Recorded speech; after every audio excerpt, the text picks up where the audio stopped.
Olá, seja muito bem-vindo ao Papo de Dinheiro, o seu podcast, seu programa de educação financeira e finanças pessoais. Hoje para a gente tratar de um tema importante e muito contemporâneo, né? Sobre perfil de investidor, sobre investimentos, sobre até mesmo como que a comunicação pelas redes sociais acaba te ajudando ou até mesmo atrapalhando na escolha pelos investimentos. Para a gente debater, para a gente entender um pouco mais sobre esse assunto, vou conversar com a Amanda Brum, que é CMO da Ambima. Amanda, bem-vinda aqui ao Papo de Dinheiro. Muito obrigado por estar aqui com a gente hoje. Obrigado pela sua participação. Eu que agradeço, é um prazer estar contigo. Eu acho que teremos muita oportunidade de bater um papo de dinheiro interessante aí. Vamos falar bastante coisa antes, efetivamente, da gente entrar nesse tema. Só para o pessoal que não te conhece, o pessoal que ainda não sabe muito sobre a Amanda, sobre a Ambima também, fala um pouquinho a respeito, só para a gente contextualizar um pouco da sua história, um pouco da história da Ambima. Eu sou a Amanda, estou à frente das áreas de comunicação e marketing da Ambima, e a Ambima é um bicho diferente, é uma associação que representa o mercado financeiro e de capitais. Nossa, uma associação sim, a gente representa os interesses, né, das empresas do mercado financeiro e de capitais, mas faz um monte de outras coisas lá, como educação financeira. A gente é o maior provedor de dados do mercado financeiro, então a gente gera muita informação que ajuda na tomada de decisão, não só das empresas, mas também dos investidores, quando vão avaliar os seus investimentos, né? E a gente também autorregula o mercado. Nossa, o que autorregula? É assim, às vezes a legislação ela demora para andar, né? E as empresas querem fazer coisas que fazem sentido, mas vai demorar para o regulador ir lá e permitir ou avançar em algum aspecto ali legal. Então, o que eles fazem na Ambima? As empresas se reúnem, combinam um jogo, escrevem uma regra, e aí a própria Ambima cuida para que todo mundo cumpra aquela regra que o mercado escreveu. Então, isso é a atividade autorregular, que a gente é benchmark no mundo inteiro. Legal, vocês fazem jurisprudência, vocês dão liminar, é quase um poder judiciário ali na regulação do mercado. Sensacional, o pessoal deve ter compreendido muito bem. E aí, nessa pegada, né, Amanda, de relação com os investidores, dos interesses dos investidores, apurando os dados do mercado, a gente pode olhar para trás e ver que algumas coisas mudaram, né? A gente vê o investidor brasileiro, ou até mesmo o perfil de investidor brasileiro mudando. Como nos últimos anos, principalmente. Como que você tem visto, como que a Ambima tem visto essa mudança, essa percepção de investidores e seus perfis? A gente estuda muito de perto o movimento, né, dos investidores, porque eles, no fundo, são nossa razão de existir, né? Se não tiver investidor, não tem cliente das empresas que a gente representa, não tendo essas empresas, nós também não existiríamos. E tem uma outra coisa que a gente acredita muito, que é no círculo virtuoso da economia. Quanto mais pessoas investindo e conhecendo sobre investimentos, mais as empresas crescem, mais a economia cresce, mais o Brasil cresce. Então, nesse sentido, a gente faz muitas pesquisas e muitos estudos para entender como que o investidor está se comportando. E quem não investe por quê? Porque isso é importante também, para a gente poder captar as tendências e, eventualmente, fazer planos, não só a Ambima, mas os nossos associados também, para poder aumentar a base de investidores no Brasil. O que a gente tem visto nos últimos anos é que, para você ter uma ideia, hoje a gente tem 59 milhões de investidores, de acordo com uma pesquisa anual que a gente faz com o Datafolha e que pega o Brasil inteiro. Esse número já foi menor? Sim, mas assim, em termos de quantidade, não mudou muito. O que tem mudado é um pouco o perfil das pessoas que investem, né? Então a gente tem visto, até por vivermos na era da hiperinformação, que as pessoas hoje se interessam, não necessariamente elas investem, tá? Mas elas se interessam cada vez mais por diferentes produtos de investimento. Então, isso tem afetado positivamente na educação financeira e no número de investidores mais bem informados sobre as possibilidades que existem no mercado. Então, isso significa que as pessoas se interessam, elas procuram, elas estudam, mas não necessariamente elas colocam o dinheiro lá. Exatamente. Por quê? Então, tem várias razões. A gente está com um projeto na Ambima também, que é a nossa primeira grande campanha de publicidade. A gente nunca tinha feito isso. A gente, historicamente, era bem low profile, mas a gente entendeu que chegou a hora de a gente falar direto com o investidor e mostrar, né, para a população que vale a pena investir sim, e a gente tem falado muito de fundos de investimento nesta campanha. E aí, por que a gente fez esse movimento? Porque a gente percebe que as pessoas nem sempre estão prontas para investir naquele momento. Mas você precisa levar a informação para ela. Porque a decisão de compra de um produto de investimento não é que nem de um cosmético, de uma roupa, de um artigo de consumo, que você tá no Instagram, você clica e compra, você tá no TikTok, você vai pro TikTok Shop e compra. Ninguém compra investimento desse jeito. Então, você tem que impactar, né, o público com a informação sobre investimento. A pessoa tem que se conscientizar que ela deve investir, que vale a pena investir, que é bom para a saúde financeira, para a saúde mental, para a vida dela investir. E investindo, você começar a falar de produtos. Para a hora que a pessoa estiver pronta para investir, ela investe. O ciclo de compra de um produto de investimento, não necessariamente ele é direto. Eu ouvi falar agora do produto caneca, vou investir na caneca. Não, isso eu estou endividado agora. Eu entendo que existe a caneca, eu aprendo que vale a pena investir na caneca, eu vou organizar minhas finanças para a hora que eu estiver pronto para investir, eu considerar a caneca. Então, o marketing, a comunicação, o pensamento sobre investimentos, a venda de investimentos é um pouco mais complexo do que um produto ali de consumo do dia a dia. Entendi. E até interessante, né, essa percepção, porque a gente também, né, tirando a decisão pessoal, a gente também acaba passando por alguns ciclos, né, e ciclo de mercado, de euforia, de um pouco mais de contração, um pouco mais de cautela, e isso também às vezes pode conflitar com o momento da pessoa e mudar toda essa dinâmica. Com certeza, com certeza. E aí eu faço sempre um alerta, né? As pessoas às vezes se empolgam com as novidades que surgem. Surgiu o criptoativo, surgiu o produto microfone, surgiu o produto óculos, né? Como um produto de investimento. Calma. É para você? Faz sentido para o seu momento de vida? Faz sentido para os seus objetivos com aquele dinheiro? Está de acordo com o seu perfil de risco, né? Com o seu perfil de investidor? Porque às vezes é uma pessoa super conservadora e aí um produto fica hypado no momento, a pessoa resolve ali porque tá todo mundo indo e acaba se frustrando e fala, nossa, investir não é para mim. Não, investir naquele produto eventualmente não é para você, né? Então é importante a pessoa se conhecer, saber para que ela está investindo, né? Para poder escolher o produto que é mais adequado aos seus objetivos. E aí você estava falando que a Ambima também acaba atuando, né, nesse segmento de educação financeira. A gente aqui é porta-voz e muito vocal, né, na necessidade de bater nessa tecla de educação financeira, desde o endividado até quem ganha muito, quem poupa muito e enfim, tem diversas fontes de renda. Educação financeira é para todo mundo, pelo menos essa é a percepção. O papel, né, não só da Ambima, mas da educação financeira, até mesmo para trazer essas percepções até sutis, né, de que talvez o produto seja ok, seja legal, mas talvez não seja para você, ou talvez um produto que é para você não é para outra pessoa. O papel da educação financeira para abrir os olhos para diferentes percepções e diferentes realidades. E para você saber fazer escolhas ou avaliar as escolhas que estão te recomendando. Isso é muito importante, porque hoje em dia existem muitos profissionais de investimentos, né, para auxiliar as pessoas. Estou falando desde o gerente de banco, um assessor de investimentos, até os próprios influenciadores. Agora, em quem que eu acredito, né? Como é que eu avalio se aquela coisa que está sendo dita faz sentido ou não faz sentido? Então, a educação financeira básica ela é importantíssima até para instrumentalizar a pessoa de informações básicas para ela questionar o que está sendo oferecido para ela. Porque, no fundo, O dinheiro é da pessoa, a vida financeira é da pessoa, então ela tem que ter o protagonismo da sua própria vida financeira.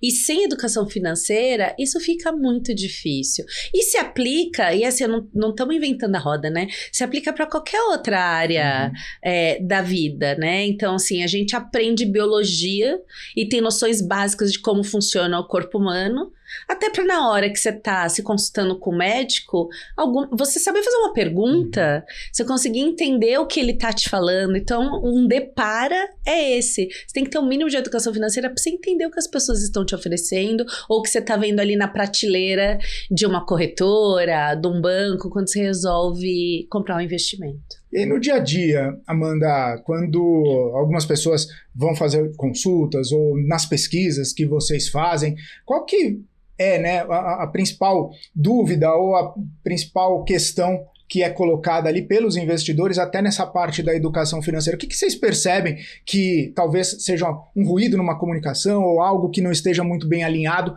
para essas pessoas que estão demandando pela educação financeira, mesmo sem fazer investimentos? Olha, eu nunca pensei sobre esse aspecto que você perguntou desta forma. Mas eu não sei se as pessoas estão pedindo educação financeira, né? As pessoas Talvez elas não saibam que precisa disso. As pessoas elas buscam informação sobre produtos de investimento porque, no fundo, somos brasileiros. E as pessoas querem ganhar dinheiro. Querem dinheiro fácil, querem ficar ricos.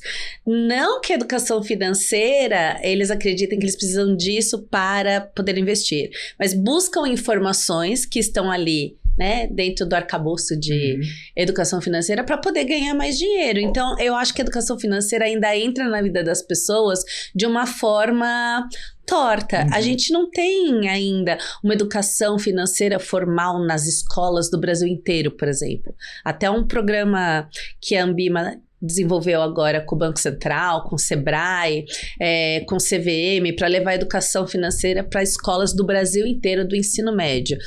Mas isso não existe, assim, para todas as escolas públicas, particulares, etc. Então, assim, as pessoas vão buscar informação para ficar rica. E aí esbarram em conteúdos de educação financeira. É bem interessante, até porque me lembrou, você é do meio do marketing, né? Muita gente no marketing fala até o seguinte, você vende o que a pessoa quer e você entrega o que ela precisa. Então, na educação financeira, a gente está indo mais ou menos por esse caminho, né? A pessoa, ela busca ficar rica ou ganhar mais dinheiro ou alguma coisa assim, cuidar melhor do dinheiro, mas aí você entrega a educação financeira, que é um pacote, é muito mais elaborado, muito mais pensado na necessidade da pessoa do que efetivamente aquele resultado primário que ela quer buscando a informação. Para te contar uma história, a gente tem um programa social que a gente vai a escolas públicas aplicar um jogo que chama Finanças em Jogos para os adolescentes. E aí, por meio do jogo, né? Porque gamificação é o que hoje envolve a moçada. Por meio do jogo, a gente ensina conceitos básicos de finanças pessoais. Então, como é que você usa seu orçamento doméstico, como é que você se organiza, se tem dívida, o que você faz primeiro, como que você começa a se organizar para ter uma reserva de emergência e por aí vai. E aí, quando a gente conversa com essa moçada nas escolas, sempre vem, e aí quando eles descobrem que eu trabalho com marketing de influência, que eu lido com influenciador, sempre vem, mas aquele influenciador que falou aquilo outro e disse que eu vou conseguir juntar 1 milhão e não sei quanto tempo, eu posso fazer isso? Vai dar certo porque eu tô juntando dinheiro para fazer isso? Não, meu amigo, né? Quando a esmola é grande, o santo desconfia. Minha avó já dizia isso lá atrás. Então, assim, as pessoas estão sempre imbuídas do desejo de ter mais. É a mesma coisa, eu faço a paralela com os milagres da dieta, né? Então, a gente sabe que para emagrecer é difícil, que você tem que fazer dieta, você tem que fazer exercício, você tem que fazer sacrifício, mas aí aparece em qualquer portal, tome esse chá que em 10 dias você vai emagrecer 5 quilos, aquilo vende feito água, porque é como se você mesmo quisesse ser enganado, você quer um negócio fácil. Então, tem esse desafio também de chamar as pessoas para a realidade e falar assim, não se deixe enganar, né? Dinheiro é coisa séria, não dá pra gente botar o seu patrimônio em risco, ainda que ainda seja pouquinho dinheiro. Se você não cuidar do pouquinho, ele nunca vai virar um pocão. É isso, e não aceita desaforo também. De jeito nenhum. Amanda, eu vou para um rápido intervalo, daqui a pouquinho a gente continua o papo aqui com a Amanda Brum, CMO da Ambima. Continua com a gente, é rapidinho, já a gente tá de volta.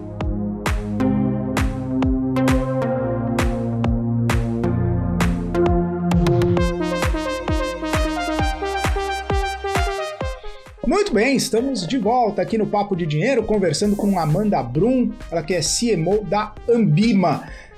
Amanda, a gente estava falando no último bloco e até me chamou a atenção, né? Você falando sobre as redes sociais, você falando, poxa, mas investimento não é algo que você põe no carrinho ali, compra, você precisa levar em conta diversas questões, diversos fatores internos, fatores externos, de mercado, até mesmo de conhecimento, de perfil de investidor, mas a gente tem visto um crescimento bastante forte, bastante grande dos influenciadores, que você muito bem citou também. Queria entender um pouco sobre esse movimento, né? Se a gente pensar 20 anos atrás ou 15 anos atrás, a gente tinha uma parcela de pessoas, principalmente com o advento da internet, né? YouTube, início das redes sociais, muita gente começando a falar e a gente viu muitas pessoas se consolidando. Hoje parece que todo mundo fala, né? Parece que todo mundo tem um micronicho ali para falar, seja de investimento ou de um investimento ou de educação financeira como um todo. Como que isso pega assim para vocês, né? Nessa questão não só da regulação, mas de compreensão do mercado, compreensão dos investidores? Isso ajuda, isso atrapalha, isso provoca? Qual que é a percepção em relação a esse crescimento vertiginoso de pessoas falando de investimentos? Eu vou para a resposta direta e depois eu te contextualizo. Vamos então, lá. assim, isso é super positivo e a gente vê como um caminho sem volta. Os influenciadores de finanças e investimentos, eles vieram ocupar um espaço que estava vago. Tinha gente interessada nessas informações e não tinha gente dando essas informações, pelo menos não tinha do jeito que eles dão, que é de uma forma mais clara, mais didática, mais direta, numa comunicação mais informal. Porque quando se fala de dinheiro, se você pegar o pessoal da Faria Lima, do Leblon e pedir para ele te explicar o investimento, parece que ele está falando numa outra língua. Nem inglês porque em inglês já tem muita gente que entende, né? E os influenciadores, eles quebraram isso. Eles trouxeram coisas que supostamente são complexas, né, que são produtos de investimentos, estratégias de investimentos, para uma forma muito mais didática, muito mais simples e muito mais próxima. Não à toa que eles ocuparam o espaço que eles estão ocupando. Então, a gente monitora 24/7 todo mundo que fala sobre investimentos nas redes sociais, né, até porque a Ambima regula as empresas que contratam esses influenciadores, então a gente precisa saber o que está sendo feito, e a gente viu um crescimento exponencial. Então assim, quando a gente começou esse trabalho em 2020, a gente tinha 266 influenciadores de finanças e investimentos que se enquadravam no que a gente considera ter um perfil mínimo de influência. Hoje, a gente está com 741. Então assim, em menos de 5 anos, cresceu absurdamente. Aí você pode falar, mas Amanda, tá bom, pode ter influenciador falando, mas tem público para isso tudo? A gente saiu de 70 milhões de seguidores em 2020 para mais de 263 milhões de seguidores em 2025 agora. Isso significa que tem como se fosse mais do que a população do Brasil seguindo profissionais ou perfis que falam sobre investimentos. Ah, mas isso é impossível? Não tem brasileiro? Não, é porque aqui tem uma dupla contagem. Sim. Então, você tem uma conta no X, no Twitter, você tem uma no Instagram, você conta 2 vezes. Mas o mais relevante daí é você ver o crescimento exponencial que a gente tem tanto no número de pessoas que produzem conteúdo, os influenciadores, quanto de pessoas que consomem esse conteúdo. E aí o perfil das pessoas também vão mudando de acordo com o perfil dos influenciadores. No começo, os influenciadores eram mais generalistas, tinham poucos que eram nichados. Hoje, a gente vê de tudo.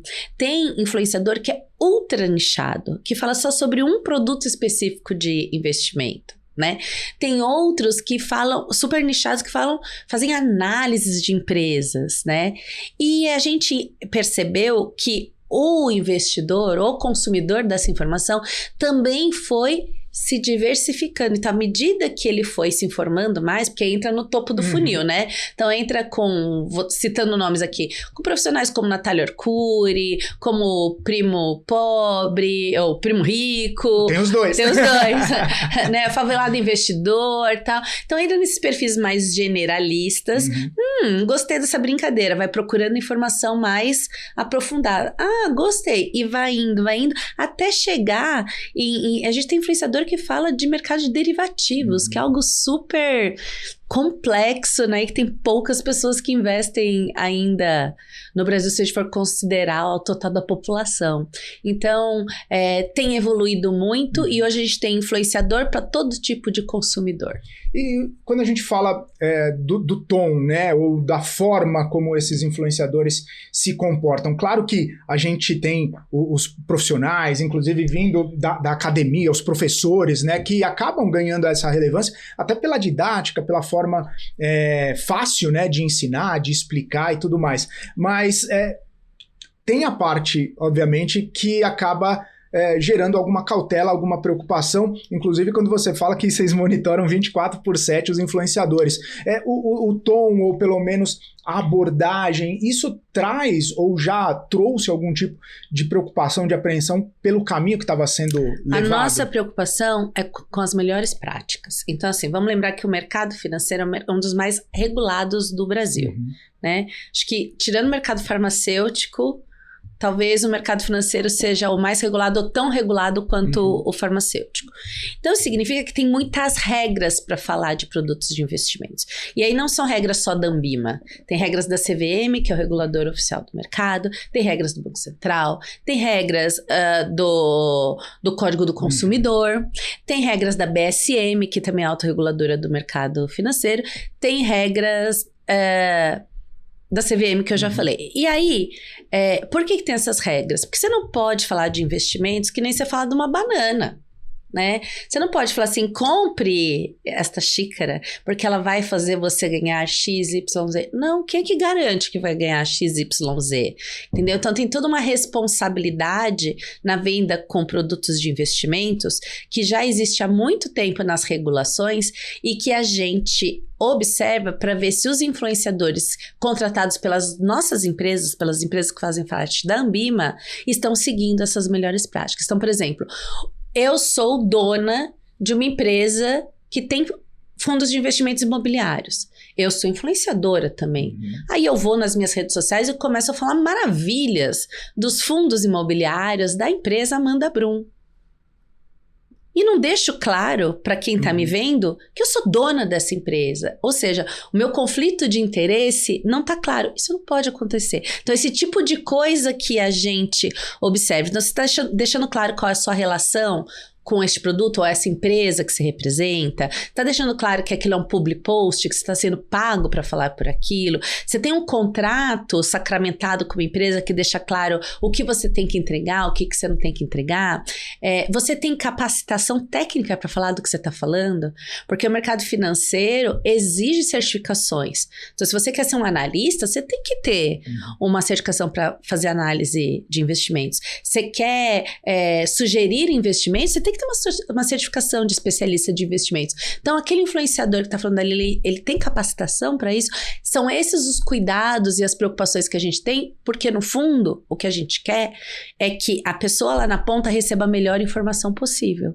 E para isso é importante que quem esteja transmitindo essa informação, ou seja, os influenciadores, estejam o mais preparado possível e comprometido com as melhores práticas de mercado. E aí como é que vocês, não só se comportam, mas como vocês recebem também, quando vocês olham de repente um post cheio de engajamento e é aquele post que está totalmente contra o manual de boas práticas, né?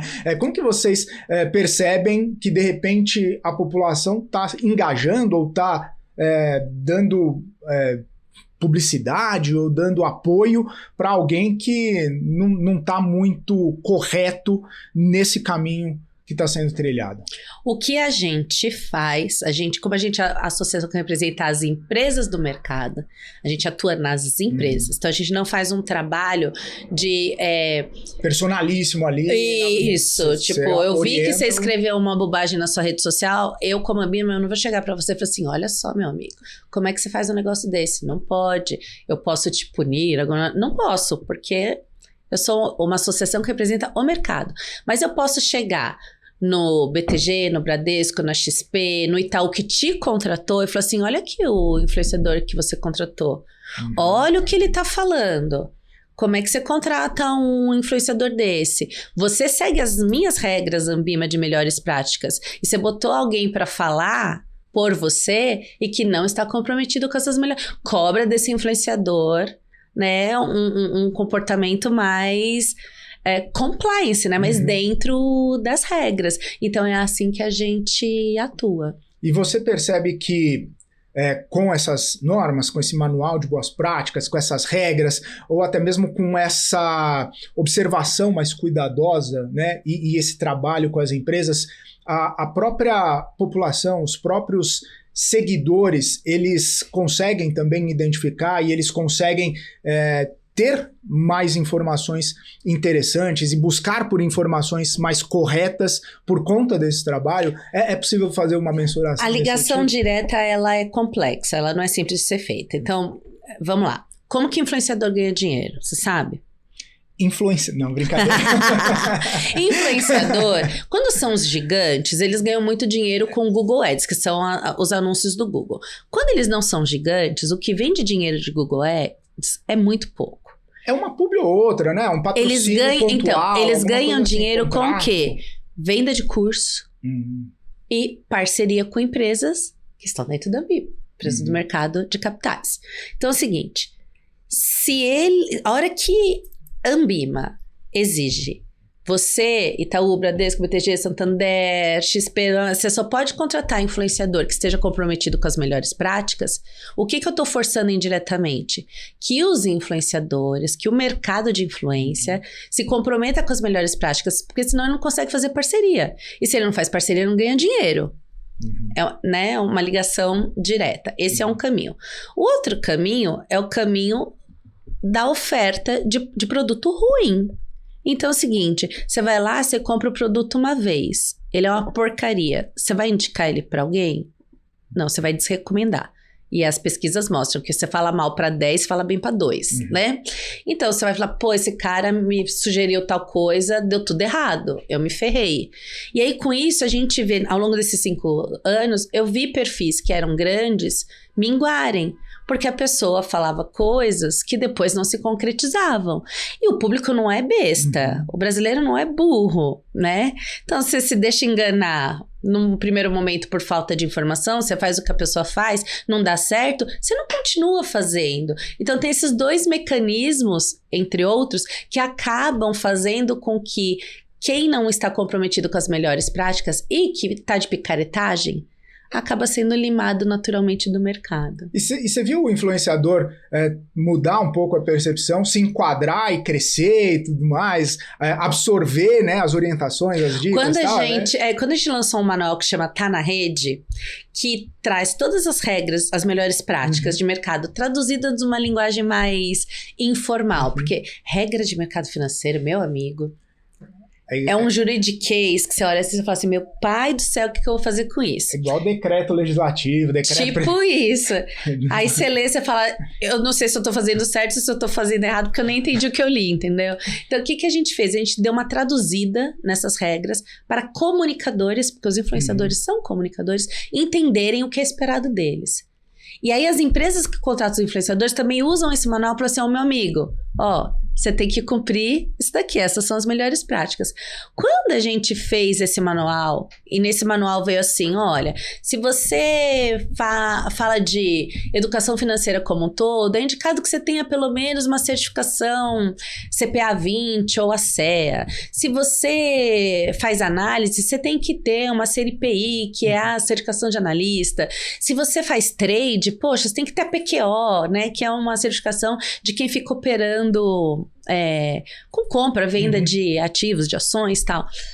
Quando a gente fez isso, vários influenciadores e grandes, gigantes, falaram assim, vou tirar minha certificação. Pô, legal. Entendeu? Então, estimulou um movimento de formalização mesmo daquele conhecimento. Não que eles não tivessem, tinha assim, influenciador muito bom ali, só que não tinha uma habilitação formal para falar daquilo. E o pessoal correu atrás.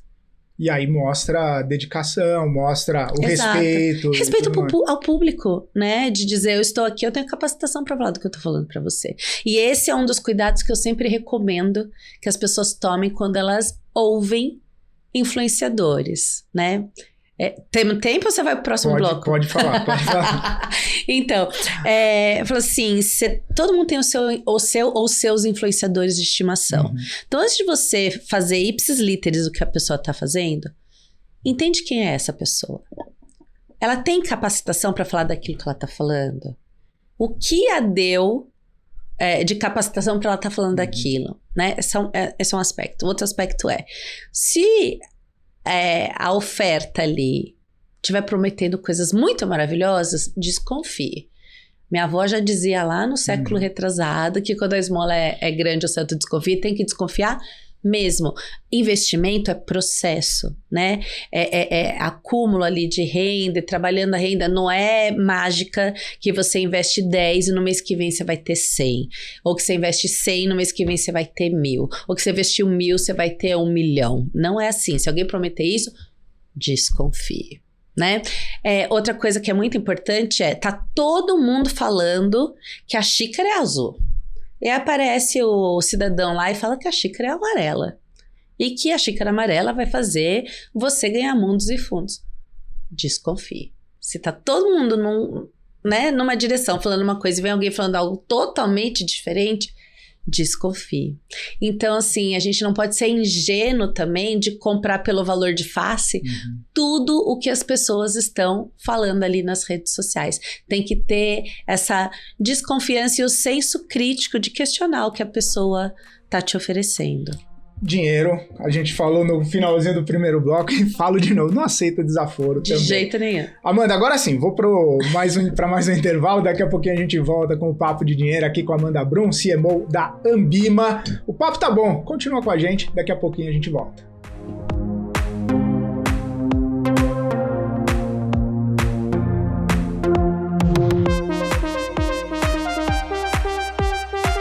Estamos de volta aqui no Papo de Dinheiro, conversando com Amanda Brum, CMO da Ambima, e a gente estava falando bastante sobre os investimentos, sobre o perfil dos influenciadores, sobre a capacidade, inclusive, de fazer essa transmissão de conhecimento, e você tocou num aspecto muito interessante, né? Se não entrega ou se te engana alguma vez, você vai sair falando mal para todo mundo, ou pelo menos não vai comprar mais. Me lembrei até, Amanda, daquela velha frase lá, você me engana uma vez, a culpa é sua, você me engana 2, 3, 4, a culpa é minha que caí na lorota mais uma vez.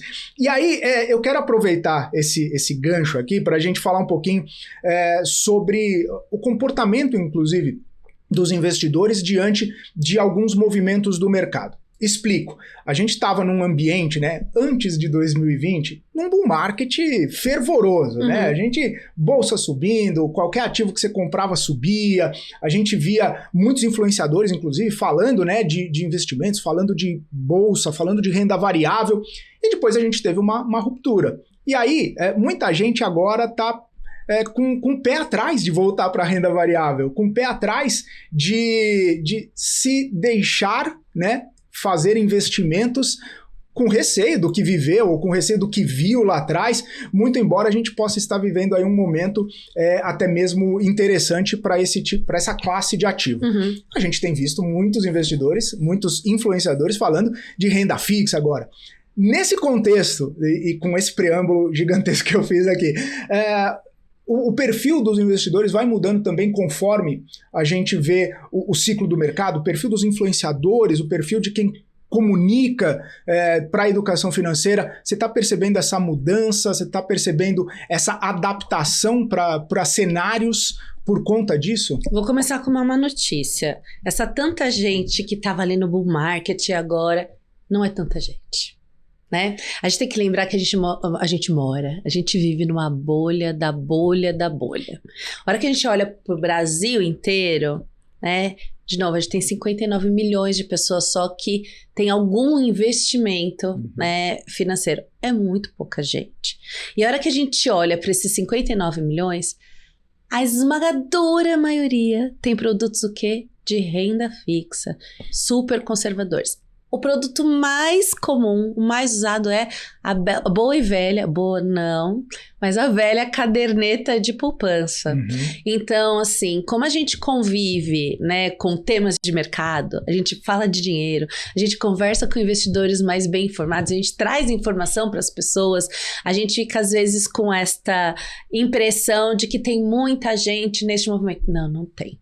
O Brasil é gigante, né? Acabei de voltar de Belém, que eu fui fazer umas visitas lá, até em função da COP.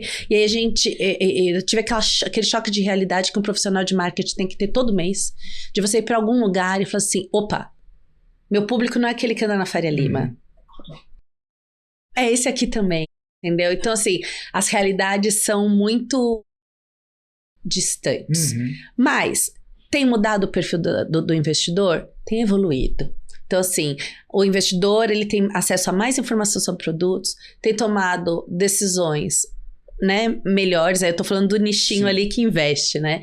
E tem conseguido pensar em outras possibilidades que antes nem acessava.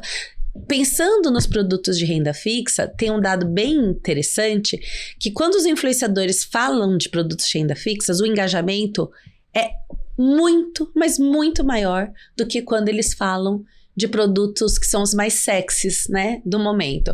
Quando fala, por exemplo, de ações, quando fala de cripto, quando fala de esses produtos que a gente sabe que tem maior risco e, portanto, também oferecem maior possibilidade de ganho e perda. Então, assim, o brasileiro, no fundo, ele acaba engajando, falando e se relacionando com aquilo que ele tem mais proximidade. E ainda é a renda fixa. Por isso que a gente vê as pessoas falando de tesouro direto, se interessando por CDB, falando da velha poupança, né? Porque são as caixinhas, porque são coisas que estão ali mais próximos. E ninguém vai, a despeito de termos muitos haters, né? Pela internet inteira, quando você vai ali falar e dialogar com o influence, né, falando de investimentos, ninguém quer passar vergonha e falar bobagem. Então é mais fácil você engajar, você falar, você abrir uma conversa sobre um produto que você conhece mais, renda fixa, que está mais próximo, do que você ousar falar de um produto que você não conhece e pode se expor e falar uma grande bobagem. E aí, isso você falou, talvez seja uma má notícia, né, para minha pergunta, mas acaba até reforçando, né, às vezes a dinâmica, né, de um bull market que foi frustrado ali no meio do caminho por conta de N fatores, faz com que o brasileiro cada vez mais continue conservador e continue buscando investimento onde ele não perca, pelo menos entre aspas. Você sabe que essa pesquisa começou, a do Finfluence, em 2020, quando as taxas de juros caíram. Foi para 2%. Então, e aí naquela época a gente falou assim, os influenciadores deram a primeira bombada, e a gente falou assim, pô, será que é por causa disso? Como a taxa de juros caiu, a gente na época até apelidou a galera como os órfãos do CDI, né? Então, tava ligando dinheiro fácil, né? Gato gordo e tal, deixa lá num CDB, o CDI tá dando... o CDB tá dando CDI mais 120, sei lá o quê. E aí agora eu não tenho mais essa boquinha, vou precisar diversificar, começo a consumir informação de influenciador para poder aprender e diversificar. A gente achava mesmo que no começo, quando os juros voltasse a subir, se voltasse a subir, né, que a gente nunca sabe o que vai acontecer, os influenciadores perderiam esse papel que eles conquistaram lá em 2020. E para nossa grande surpresa, não foi o que aconteceu. De lá para cá, o juro subiu, o juro desceu, o juro subiu mais ainda, desceu um pouquinho, entendeu? E os influenciadores continuaram cada vez mais relevantes dentro do mercado de distribuição de produtos de investimentos.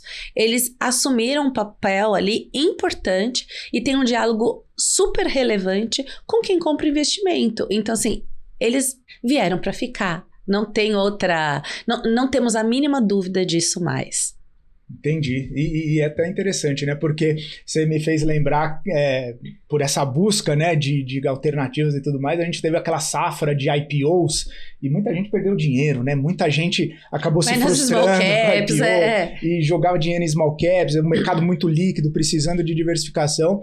E aí a gente vai vendo, né, essa mudança e o pessoal batendo na tecla da renda fixa ainda, né? E agora, com um juro de 15% também, a briga fica até desleal, né? Encontrar algum investimento, uma classe que pague tanto com tão pouco risco como a gente tem visto esses investimentos. E nesse sentido, Amanda, só para a gente também capturar um pouco dessa percepção, né? A dinâmica da fala dos influenciadores, até mesmo com renda fixa, e até mesmo quando a gente fala, poxa, a boa, não tão boa e velha poupança, né? Muita gente fala, pô, mesmo na poupança você ainda está mais seguro, você ainda está fazendo algo que a maior parte dos brasileiros não faz, que é guardar dinheiro, que é poupar, que é o pessoal que, quando você fura a bolha, você vai ver, o pessoal não tá fazendo porque gasta tudo que ganha, porque não consegue ter um equilíbrio. Tem gente que ainda guarda dinheiro, né, no colchão. A gente viu isso em pesquisa rodando o Brasil inteiro no busão da Ambima. A gente rodou o Brasil inteiro com o busão da Ambima para entender como a pessoa investe o seu din-din. A gente foi para casa das pessoas, viu como as pessoas investem mesmo, né? E aí, falando de influenciador, a gente via a pessoa com o celular aqui no aplicativo do banco ou da corretora, aqui o computador, vendo o influenciador, dando pausa e fazendo. Play, pausa e fazendo. Então, assim, essa questão que você trouxe do influenciador, de falar de renda fixa ou de renda variável, produtos mais arriscados, menos arriscados, temos uma peculiaridade no nosso mercado que não vi ainda nenhum paralelo em nenhum outro mercado, que é o seguinte: normalmente, na internet, as pessoas se baseiam pela audiência. Então, esse assunto tá bombando, todo mundo vai lá e fala desse assunto. Nos influencers, não é assim. Por quê? Porque eles se vendem como especialistas de um tema. Então, tem um grupo gigante de influencers que só fala de fundo de investimento imobiliário. Tem outro grupo gigante que só fala de cripto. Tem outro grupo gigante que só faz que são traders. Tem outro grupo que são dos analistas. E eles não se influenciam pelo que está dando mais audiência naquele momento para fazer as suas pautas. Porque, afinal de contas, eu falo de fundo de investimento imobiliário. Se o juros está lá em cima ou o juros está ali embaixo, eu vou falar como é que os fundos podem se comportar melhor, como é que você pode fazer uma estratégia melhor nos fundos imobiliários, mas eu não vou deixar de falar do que é meu tema, que é fundo imobiliário, e fundo imobiliário não é renda fixa, entendeu? Então, essa peculiaridade, né, dos influenciadores se apresentarem como especialista num determinado tema, faz com que o que está dando mais audiência no momento, que é a renda fixa, não interfere no que eles estão falando. Isso ajuda o mercado e ajuda o investidor. Exato, porque ele tem uma gama maior de informação para consumir e vai se letrando mais sobre investimentos e como cuidar do seu dinheiro. E aí ele vai compreendendo, poxa, eu quero entender sobre fundos imobiliários, aí ele procura aquilo, consome e se alimenta daquilo só para saber daquilo. Se ele quer ir para o trader, por exemplo, tem milhares. Aí, né? Não, tem influenciador que só fala de renda fixa. Só fala de renda fixa. Aí você vai se aprofundar em renda fixa. Sabe o que é legal? E não só isso. Não só em renda fixa. Tem influenciador trader que se baseia em uma estratégia, em um ativo, né?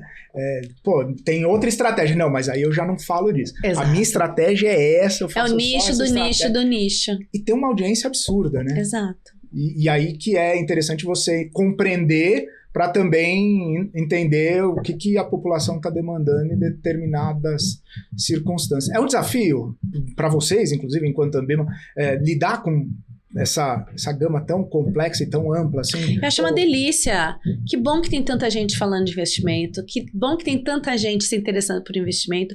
Isso só traz perspectivas positivas para todos os envolvidos, né? Para a população que tem acesso a mais informação, para os influenciadores que estão fazendo disso uma profissão e para o mercado, porque quanto mais gente falando de investimento e consumindo investimento, mais o mercado cresce, né? Tem os desafios, óbvio que tem, né? De tentar controlar as picaretagens, porque isso pode lesar o investidor lá na ponta. E aí, para isso, existem todas essas iniciativas da Ambima, da BSM, da B3, né? B3 BSM, da CVM, do Banco Central, para tentar ir balizando essa atividade, o que é dito sobre investimentos lá no ponto. Porque também tem coisa que é crime. Uhum. E aí nenhum desses órgãos que eu falei tem ingerência. Aí é polícia e Ministério Público, entendeu? Porque tem gente que comete crime, né? A gente sabe que tem muita fraude financeira na internet. Pirâmide. Então isso não vai ter legislação, autorregulação, não vai ter nada que consiga, né, acabar com isso. Isso é crime. Crime tem em todas as esferas, infelizmente. Então aí é caso de polícia. Tá certo.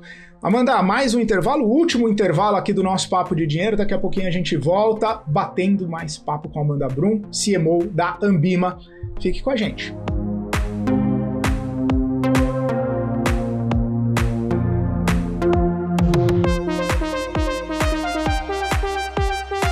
Muito bem, estamos de volta aqui no Papo de Dinheiro, conversando com a Amanda Brum, CMO da Ambima, e o papo foi por várias direções, né? E até interessante porque a gente começou falando ali sobre o perfil dos investidores, sobre algumas classes de ativos, falou de influenciadores, e recorrentemente a gente voltou para um tema central, que é a gente ainda está muito pequeno, é muito incipiente o número de pessoas que investem, o número de pessoas que têm uma educação financeira focada e proporcionada para crescimento de patrimônio, né? E quando a gente discute, né, esse tema, Amanda, a gente não tem como deixar de olhar para os Estados Unidos, que acaba sendo o pilar ali, né, do capitalismo, e a gente fala, poxa, lá praticamente todo mundo investe, né, mais de 50% da população investe. Mas a taxa de poupança não é tão alta assim. E a pergunta que fica é justamente essa, né, por mais que eles tenham essas peculiaridades, né, tem uma cultura forte de investimento.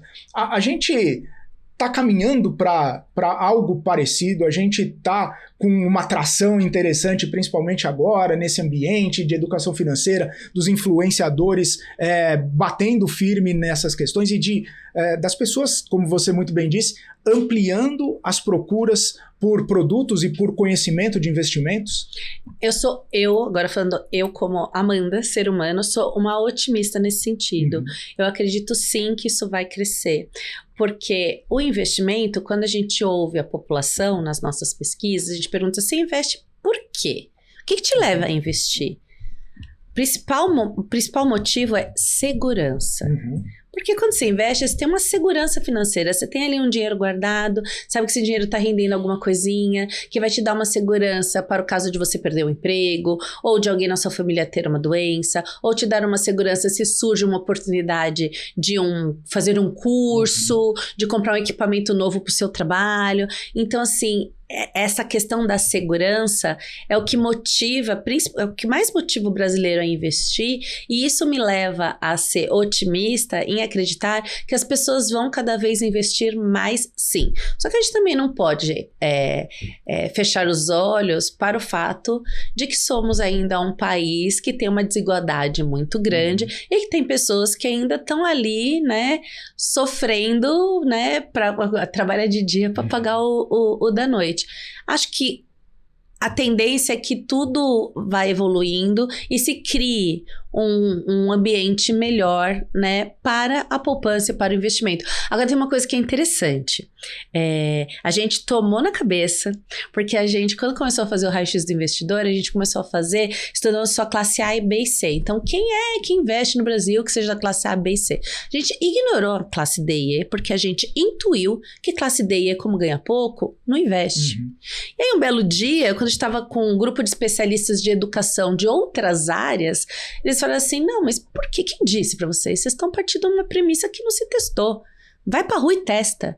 E para nossa grande surpresa, a classe D e E investe sim. Então, assim, a cultura de investimento não tem a ver com quanto você ganha. Tem a ver com a sua cultura, né, financeira, como você lida com o seu dinheiro. Porque tem gente que ganha muito pouco, mas mesmo assim guarda e investe. E aí entra a segurança, né? Não quer viver maus momentos. Exato. Já tem aquela percepção, né, de, puxa, passei dificuldade, passo dificuldade, tenho que trabalhar duro ali, então guardar um pouquinho para não perder o pouquinho, talvez, né? Exato. Tem essa da segurança. Percepção. Exato. E aí, segurança aí me remete à renda fixa, que é um dos investimentos mais seguros. E aí, como que equilibra também essa percepção? Se as pessoas investem por segurança, elas vão buscar a classe de ativo mais segura em detrimento de algo mais diversificado, mais sofisticado ou mais arriscado. Isso também acaba entrando nessa linha de raciocínio. Quando a gente vê a diferença disso, quando a gente faz os recortes por geração. Então, quanto mais jovem a geração, mais propensa a risco ela está. O que é natural, né? O jovem, normalmente, é o que vai fazendo as mudanças na sociedade, justamente porque ele é mais aberto ao risco. O jovem de hoje, daqui 20 anos, possivelmente já não estará mais tão aberto ao risco quanto ele está hoje em 2025. Então, quando a gente vê, no geral, onde que está a diversificação, a maior possibilidade de crescimento desses investimentos mais diferenciados tem vindo ali nas gerações mais novas, né? Que se mostram, são mais informadas, buscam mais conteúdo e tomam mais risco para diversificar. Para a gente encerrar, você disse que a Amanda é otimista, né? Que tem esse ímpeto otimista. Enquanto Amanda, enquanto Ambima, né? O que você olha lá na frente? O que você olha para os próximos anos, para as próximas gerações aí dos investidores, das pessoas que estão chegando no mercado, dessa cultura, né, de investimento aqui no Brasil?